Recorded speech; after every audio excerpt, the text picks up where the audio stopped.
আসসালামু আলাইকুম সবাইকে, welcome back to my YouTube channel. কি অবস্থা সবার, কেমন আছেন? তো আজকে আমি আর আমার হাজব্যান্ড চলে যাচ্ছি মাওয়াতে মাছ ভাত খাওয়ার জন্য।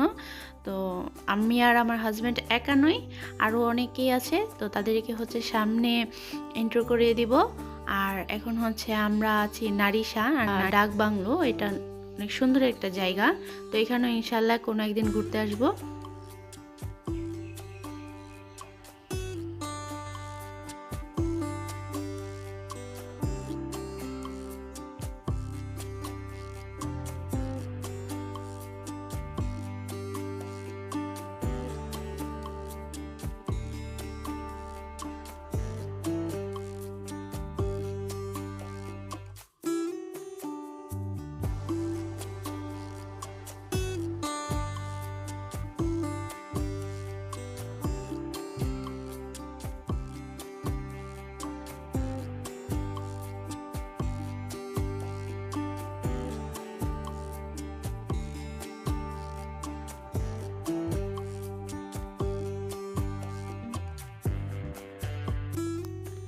তো দেখতে দেখতে চলে আসলাম মাওয়াতে। আর মাওয়াতে আসার পরই দুপুর হয়ে গেছিলো আস্তে আস্তে।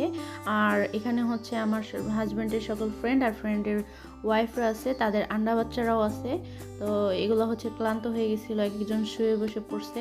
আর তাদের ক্ষুধাও লেগে গেছিলো, যার কারণে আমরা এসে খাওয়া দাওয়া শুরু করে দিয়েছিলাম।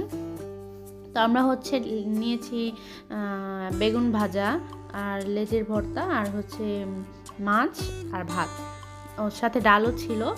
আর এখানে তার ফ্রেন্ড খাতিরদারি করতেছিল, যার কোনো ঘেমে টেমে সে একদম অস্থির হয়ে গেছে। তো আমরা সবাই খাওয়া দাওয়া শেষ করার পর বাইরে যাই।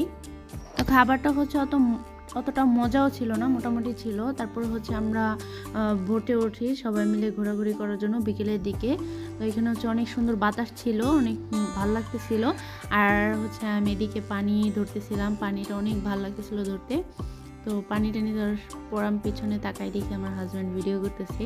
তো আমি আবার একটু ভাবসাব নেওয়ার জন্য সানগ্লাসটা একটু পরলাম।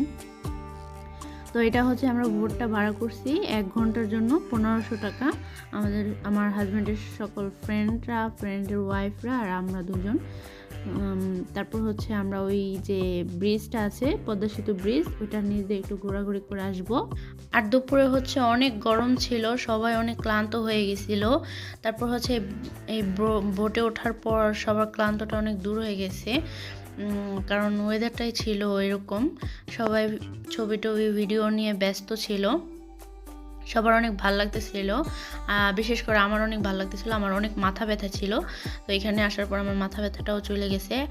আর এইখান থেকে ব্রিজটা দেখতে খুব সুন্দর লাগতেছিল। যারা আসছেন তারা তো জানেনই, আর যারা আসেন নাই তারা অবশ্যই এসে এই ভিউটা দেখে যাবেন। বিশেষ করে বিকেলের দিকটা অনেক সুন্দর লাগে, রাতে যখন লাইট অন করে তখন আরও বেশি সুন্দর লাগে।